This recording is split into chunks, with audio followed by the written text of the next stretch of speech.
Det var ikke kun én ting, der fik bæret til at flyde over.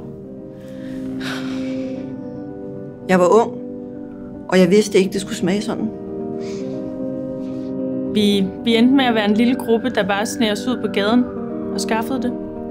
Vi skammede os jo over at give det til kunderne. Men vi drak det jo. Hvad skulle vi ellers gøre? Alt ændrede sig den dag, vi kom løbende med kortet. En whistleblower-ordning for dårlig kaffe. Altså, det er jo genialt. Folk de er glade. Det er så dejligt.